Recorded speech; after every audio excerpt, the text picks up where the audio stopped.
नमस्कार मंडळी, dear society YouTube चॅनलमध्ये आपलं स्वागत. मंडळी, आजच्या या व्हिडिओच्या माध्यमातून आपण सहकारी गृहनिर्माण संस्थांचे जे सचिव असतात, सेक्रेटरी असतात, त्यांची काय कामं असतात, त्या कामांची माहिती आज घेऊ. मंडळी, जेव्हा एखाद्या सहकारी गृहनिर्माण संस्थेमध्ये समिती येते, त्या समितीने विशेषतः अध्यक्ष, सचिव आणि खजिनदार यांनी कारकून बनून काम करू नये. कोणत्याही संस्थेला कारकुनांची अपेक्षा नसते, तर अध्यक्ष, सचिव, खजिनदार ही अतिशय महत्त्वाची पदे आहेत. तर या पदावरती असलेल्या मंडळींनी एक गोष्ट लक्षात ठेवायला पाहिजे की कामांच्या जबाबदाऱ्या त्यांच्यावर जरी असल्या तर ही कामं करून घेण्यासाठी तुम्ही वेगवेगळ्या तज्ज्ञांची नेमणूक करून ती कामं करून घेतली पाहिजेत, कारण तुम्हाला इतकं ज्ञान त्या विषयाचं नसतं. ह्या जबाबदाऱ्या पार पाडताना जर तुम्ही कसूर केली, तुमच्याकडून चुका झाल्या, अनावधानानं एखादा गुन्हा घडल्याची पण शक्यता असते, अशा वेळी अगदी 3 वर्षापर्यंत शिक्षा होईल इतकी तरतूद सहकार कायद्यामध्ये आहे. त्यामुळं कारकून बनून संस्थेमध्ये काम करू नका. पैसे नाहीत हे रडगाणं रडवत बसू नका. सगळ्यांची घरं चालतात, सभासद खाऊन पिऊन मस्त असतात, एखाद दुसऱ्याची परिस्थिती असू शकते. पैसे नाहीत हे पालुपत देत जाऊ नका. पैसे त्या संस्थेमध्ये नसतात. ज्या संस्थेचे पदाधिकारी हे कामचोर असतात, त्यांना कामं करायची नसतात आणि कारणं पैशाची द्यायची असतात. पैसे वसूल होत असतात. सहकार कायद्याच्या तरतुदींचा वापर करून जर तुम्ही संस्थेचं कामकाज चालवलं तर नक्कीच पैसा उभा केला जाऊ शकतो. तशी तरतूद तुमच्या बायलॉजमध्ये असते, उपविधीमध्ये असते. त्यामुळे पैशाचं रडगाणं न गाता तुम्ही संस्थेमध्ये व्यवस्था निर्माण करायला शिकलं पाहिजे. त्याचाच भाग आहे की सचिवाची कामं अनेक आहेत. तर ही सचिव जर ही कामं करत बसला तर त्याला त्याचं स्वतःचं वैयक्तिक कामं करायला वेळ नाही मिळणार. त्यामुळे ही कामं तज्ज्ञांच्याकडून करून घेतली पाहिजे, कायदेशीर सल्ला घेऊन केली पाहिजेत. तर आपण सुरुवात करू सचिवाची काय काय कामं असतात. पण तत्पूर्वी तुम्ही अद्यापर्यंत डिअर सोसायटी चॅनल सबस्क्राईब केला नसेल तर तात्काळ सबस्क्राईब करा आणि सहकारी गृहनिर्माण संस्था, त्याचे सभासद यांच्या अधिकार काय असतात, त्याच्या कायद्यातील तरतुदी काय आहेत, या वेळच्या वेळी आम्ही या चॅनलच्या माध्यमातून तुमच्यापर्यंत पोहोचवण्याचा प्रयत्न करत असतो. तर सचिवाची जी जबाबदारी सुरू होते ती जबाबदारी म्हणजे सचिव हा संस्थेचा कणा असतो. जे संस्थेला सभासद जे काही कुठले अर्ज करत असतात तर ते अर्ज स्वीकारणं, त्या अर्जावर योग्य ती कार्यवाही करणं, अर्जामध्ये जर काही चुका असतील तर त्या संबंधित सभासदाला कळवणं आणि परिपूर्ण असलेला अर्ज हा समितीच्या बैठकीमध्ये समिती सदस्यांच्या समोर मांडणं, त्यावरती पुढील कार्यवाही काय करायची याची माहिती घेऊन पुढचे पत्रव्यवहार जे आहेत ते सभासदांसोबत करणं, हे जे सभासदाचं तुमच्या सचिवाचं काम आहे ते अतिशय महत्त्वाचं काम आहे. त्याचबरोबर सचिवाचं पुढचं काम असं आहे की सचिवानं ज्या मासिक बैठकी असतात तुमच्या समितीच्या त्याचं नोटीस काढलं पाहिजे. 3 दिवस अगोदर नोटीस हे प्रत्येक समिती सदस्याला गेलं पाहिजे. ती जबाबदारी ही सचिवाची असते.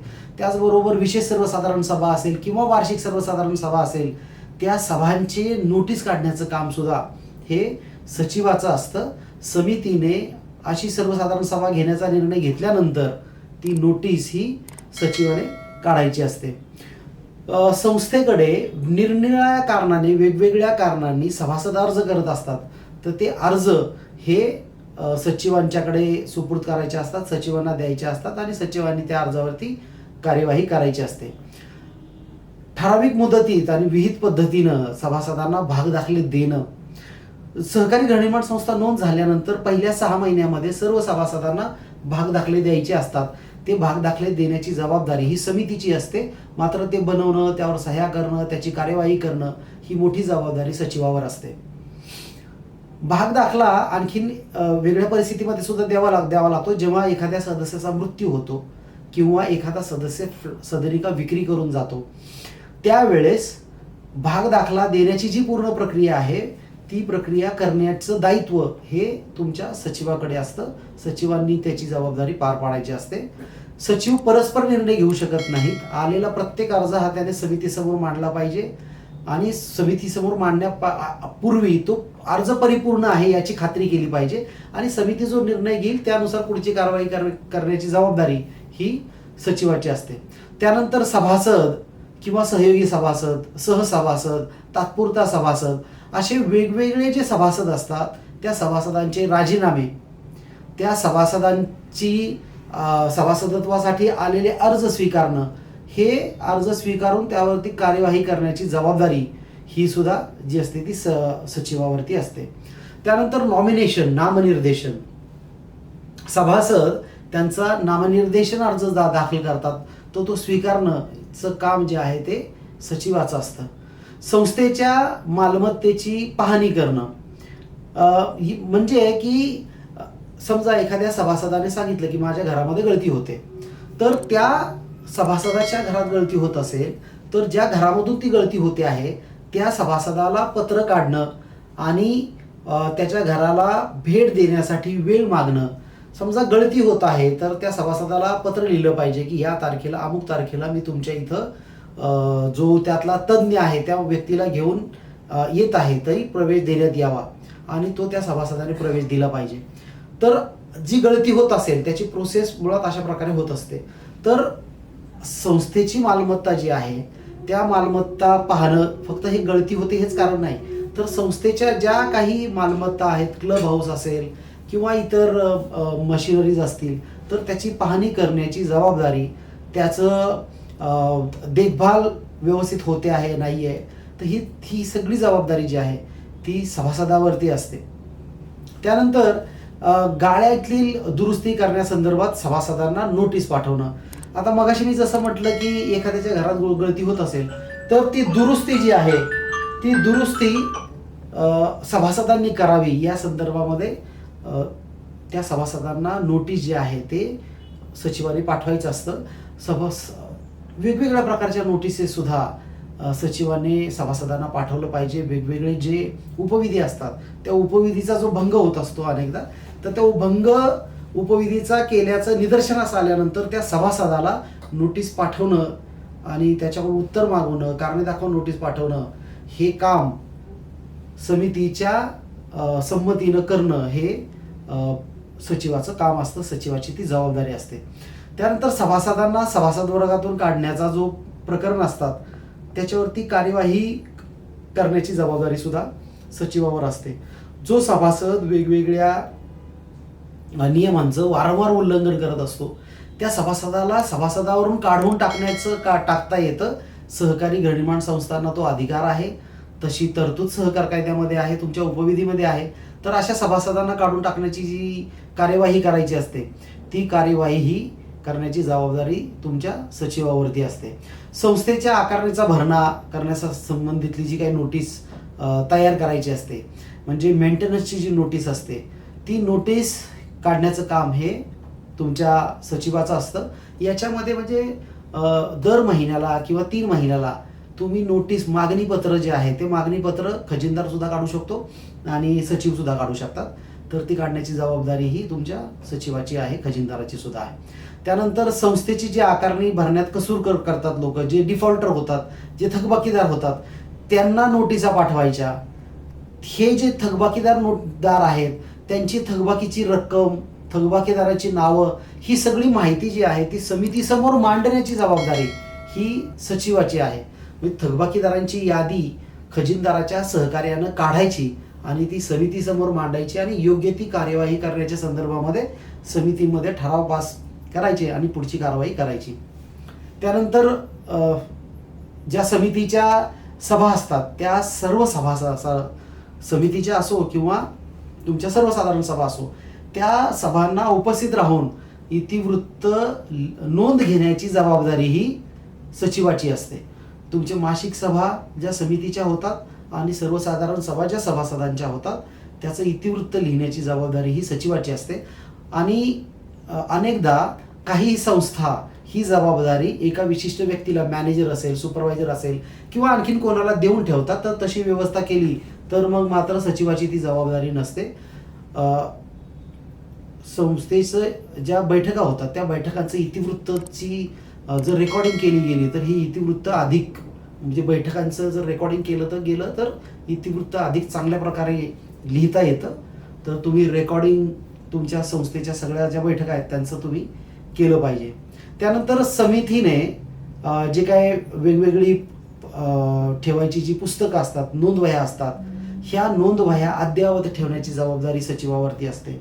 उदाहरणार्थ आय रजिस्टर, जे रजिस्टर, शेअर लेजर, नामनिर्देशन रजिस्टर, त्यानंतर तुमचं इतर रजिस्टर्स जे असतात, सभासदत्वाच्या फाईल्स असतात, त्या सगळ्या अद्ययावत ठेवण्याची जी जबाबदारी आहे ती जबाबदारी ही सचिवाची असते. त्यामुळं संस्थेचं जे दप्तर आहे ते संस्थेचं दप्तर सचिवाच्या सोयीने ठेवावं लागतं.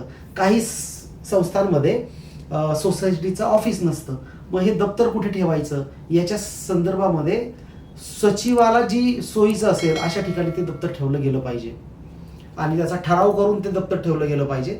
अनेक संस्थांमध्ये अध्यक्ष, सचिव, खजिनदार किंवा काही मंडळी ही परस्पर रेकॉर्ड आपापल्या घरी घेऊन जातात आणि अनेकदा ते गहाळ होतं वगैरे. तर ही अतिशय गंभीर बाब असते, त्याच्यामुळे गुन्हेही दाखल होऊ शकतात. त्यामुळे तुम्ही अशा प्रकारे दप्तर आपल्या घरी ठेवू नये. त्याचे व्यवस्थित ठराव करून जो ठराव झालाय त्याच्यानुसार ते दप्तर तुम्ही ठेवलं गेलं पाहिजे. त्यानंतर काय आहे की आवश्यक त्या पद्धतीनुसार म्हणजे हिशोब आणि जी काही नोंदवह्या आहेत त्या नोंदवह्या हिशोबाच्या संदर्भातल्या त्या नोंदवह्या अद्ययावत आहेत नाही आहेत याच्या संदर्भात खजिनदाराशी विचारविनिमय करणं आणि त्या अद्ययावत करणं ही जबाबदारी सुद्धा तुमच्या सचिवावरती असते. त्यानंतर अध्यक्षांच्या संमतीनं आणि संस्थेच्या कामकाजाच्या संबंधित असलेल्या निरनिराळ्या ज्या प्राधिकाऱ्यांच्या समक्ष गोष्टी ज्या आहेत त्या मांडण्याचं काम हे सचिवाचं असतं.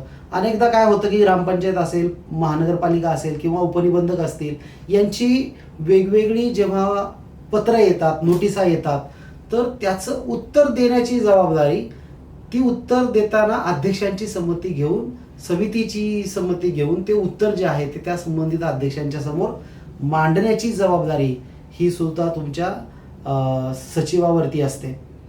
त्यानंतर तुमचं जे लेखापरीक्षण आहे, लेखापरीक्षण वेळच्या वेळी व्हावं, 30 जुलैच्या आत लेखापरीक्षण व्हावं, त्याच्यासाठी प्रयत्न करणं, त्याच्यासाठी लागणारे कागदपत्र लेखापरीक्षकाला पुरवणं ही जी जबाबदारी आहे ती जबाबदारी तुमच्या सचिवाची असते. त्याचबरोबर लेखापरीक्षण अहवालामध्ये वेगवेगळ्या दोष असतात, जे तुमच्या लेखापरीक्षकाने जे दोष काढलेले आहेत ते दोष दुरुस्ती अहवाल तयार करणं ही जबाबदारी सुद्धा तुमच्या सचिवावरती असते. तर सचिवांनी देखभाल जो दोष दुरुस्ती अहवाल आहे तो समिती आणि अध्यक्ष यांच्या शी चर्चा, विचारविनिमय करून ते बनवले पाहिजेत आणि ते दोष दुरुस्ती अहवाल सादर केले पाहिजेत. एखाद्या सभासदाकडून उपविधीतील तरतुदीमध्ये जर का उल्लंघन झालं असेल तर समितीच्या आणि अध्यक्षांच्या सूचनेवरून त्याला कारणे दाखवा नोटीस पाठवलं जाऊ शकतं. यापूर्वी सुद्धा मी तोच विषय सांगितला की कारणे दाखवा नोटीस वेगवेगळ्या कारणांसाठी सभासदांना पाठवण्याची जी जबाबदारी असते ती सचिवाची असते. सचिव स्वतःच्या सहीनं अशी जी काही नोटीस आहेत ते नोटीस त्या ठिकाणी सभासदांना पाठवू शकतात. सचिवाचं आणखीन एक महत्त्वाचं काम असतं ते म्हणजे जेव्हा निवडणुका होतात आणि पाठीमागची मावळती जी समिती असते ती मावळती समितीचं जे दप्तर आहे ते संपूर्ण दप्तर नवीन जी समिती आलेली आहे त्यांना वर्ग करायचं असतं. आणि जेव्हा ही नवीन समिती येते त्यांची जी पहिली बैठक होते आणि त्या पहिल्या बैठकीमध्ये अध्यक्ष, सचिव, खजिनदार नेमणूक होतात, तर अशा वेळी जो मावळता समितीचा सदस्य आहे त्या मावळत्या समितीच्या सदस्याने संस्थेच्या नवनियुक्त सदस्यांची आणि जे मावळते समिती सदस्य होते त्यांची बैठक बोलावण्याचं काम, नोटीस काढण्याचं काम हे सचिवावरती असतं. अशा प्रकारे वेगवेगळी कामं जी आहेत ती सचिवाला करावी लागतात आणि ही कामं करताना सचिवाने अध्यक्षांची सलामसलत केली पाहिजे, चर्चा केली पाहिजे, समितीचे आवश्यक ते ठराव संमत केले पाहिजेत आणि त्यानंतर त्यावरती कार्यवाही केली पाहिजे. कोणताही सचिव जेव्हा वैयक्तिकरित्या काही पत्रव्यवहार करत असेल आणि समितीची त्याला मान्यता नसेल त्यावेळेस अशा वेळी जो सचिव आहे तो अडचणीत येण्याची शक्यता असते. त्यामुळं सचिवाने परस्पर कामं करण्याचं टाळावं, अन्यथा सहकार कायद्याच्या विविध तरतुदीनुसार सहकार कायद्याचा कलम 146 मध्ये वेगवेगळे जे काही अपराध आहेत त्यापैकी जर एखादा अपराध घडला तर कारावासाची शिक्षा सुद्धा होऊ शकते, दंडाची शिक्षा सुद्धा होऊ शकते. त्यामुळे अशा प्रकारचा आगाऊपणा करणं हे सचिवांनी टाळलं पाहिजे आणि संस्थेचं कामकाज हे सहकार कायदा, सहकार नियम आणि तुमच्या संस्थेचे जे मान्य उपविधी आहेत त्याच्यानुसार तुम्ही केलं पाहिजे. कायदेशीर सल्ला घेऊन जर तुम्ही काम केलं तर तुमच्याकडून या चुका ज्या आहेत त्या होणार नाहीत. मात्र जर तुम्ही चुका केल्या आणि तुमचे विरोधक तुमच्या विरोधात पेटून उठले आणि तुमच्यामध्ये जर मोठा संघर्ष असेल, मोठा वादविवाद असेल, अशा वेळी तुम्ही केलेल्या चुका या तुम्हाला अतिशय महाग पडू शकतात आणि गुन्हा दाखल होण्यापर्यंत त्या जाऊ शकतात. त्याच्यामुळं तुम्ही कायदेशीर सल्ला घेऊन उपविधीच्या अधीन राहून त्यांच्या तरतुदीचं उल्लंघन न करता काम केलं पाहिजे. सचिवाच्या जबाबदाऱ्या, खजिनदाराच्या जबाबदाऱ्या, अध्यक्षांच्या जबाबदाऱ्या, त्याचबरोबर समितीच्या काय जबाबदाऱ्या आहेत त्याचे वेगवेगळे व्हिडिओज डिअर सोसायटी चॅनलवर आहेत. तुम्ही ते चॅनलवरती पाहू शकता. धन्यवाद.